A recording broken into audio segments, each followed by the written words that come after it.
Hello and welcome to Jamie's Football Chat. Hope everyone's keeping well and everyone's had a good weekend. So this weekend was a lot went on in terms of football. Man United played and unfortunately we had a 3-3 draw.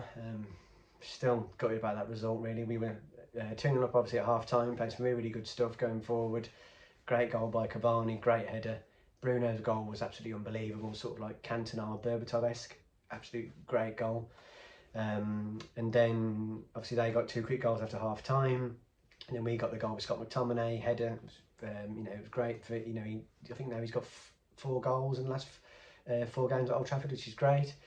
But unfortunately, we just couldn't get that 4th goal, and we still kept trying to get the 4th goal right, even right at the end. And we just should have just tried to consolidate. He brought Tuanzebe on, which he probably didn't really have to, but he did.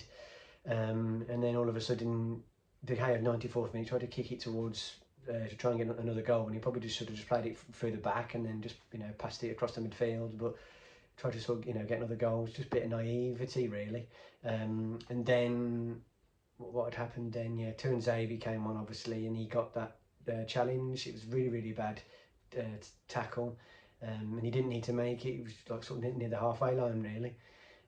Got booked, and then all of a sudden the free kick comes. I'm thinking, here we go, and then they just lumped it right in. The goalie come up and everything, and then Calvert-Lewin scored. And it was poor defending by our defenders, but also De Gea. What was he doing? He's been, one of our best players for the last. He's been here for 10 years now, and he's obviously been a big player for us. And for about 4 or 5 years, he's probably the world's best. But this last season he wasn't as good. This season he seems to have got his form back a bit, but again he's still making some mistakes this season, which isn't good enough.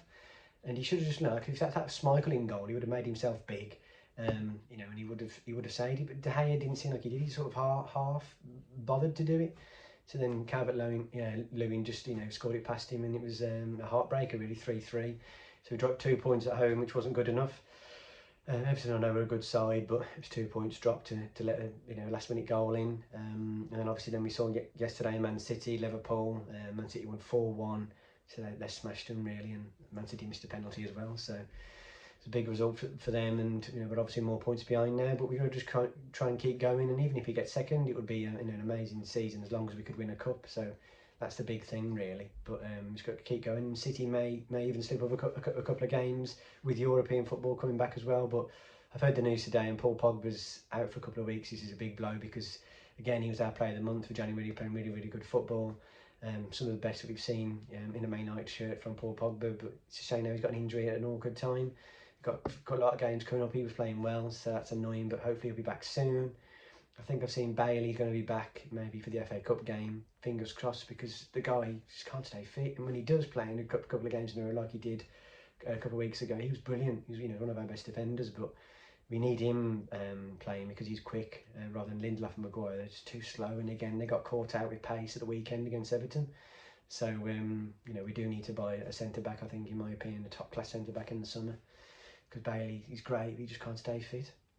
And then obviously we had obviously it's football channel this, but American football was on last night, and I saw that Tom Brady got his 7th Super Bowl win, which is just amazing. 6 with the Patriots, and then 1 with the Buccaneers.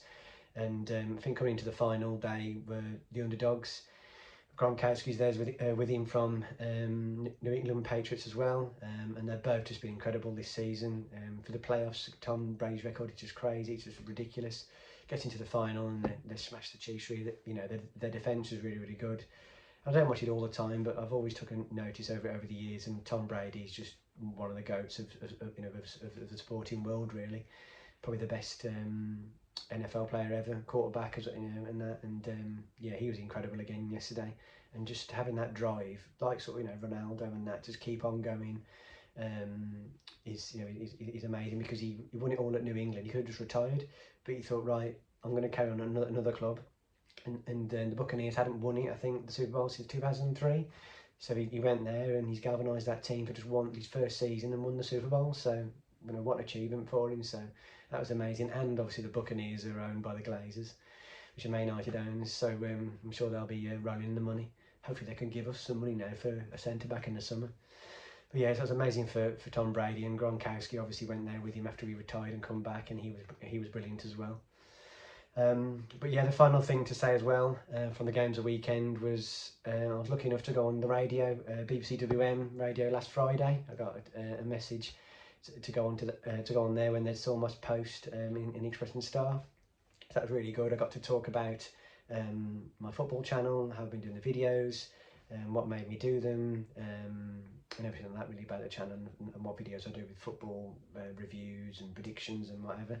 Fan skill videos as well I mentioned. So I like doing those, getting people involved. But then also as well we had a really good discussion on mental health. So I sort of said as how this has helped my mental health and give me focus. And I just sort of tried to sound on the radio that, you know, we're trying something new and getting out of my comfort zone in lockdown has really helped me, but that can help other people as well. So if somebody else wants to try something new in this lockdown, then they can hear my radio interview and you know, maybe try something new as well if, you know, if it helps them, because we don't know when this is going to end. Hopefully it's going to be soon, but this has really helped me. So it was a really good interview, and you know, I really enjoyed it, and it was just a pleasure to be asked on, really. And if it helps other people, then you know, absolutely brilliant. And the lady was really nice that interviewed me as well from BBC. Made me feel calm because it was live, so I was waiting for this song to finish, and I just came on. So it was you know, I was very nervous, but as soon as I got going, I was all right. So to those of you that have listened to it, thank you very much, and I really appreciate your feedback. It means a lot. And if you did want to watch it, the link to the BBC Sounds link is on my Twitter feed, and you'll see it for, I think it stores it down for about 29 days, 30 days. And from that point then it's gone, but you've got a few weeks to listen to it if you did really want to hear my Cotswold lingo. But yeah, it's about a really important subject as mental health, and at the moment with the times that we're in, I just think it's more important than ever to talk about that. So yeah, so if you want to have a listen, have a look at that tweet, and thanks everybody again for all your support since I've started this, and all your nice messages as well since listening to me on the radio as well. It really means a lot, and hopefully that message with me saying a couple of things on the radio, you know, will help a few other people as well. So thank you very much everyone for watching, and long may these videos continue. So have a good week everybody, and I'll speak to you again soon. Thank you very much.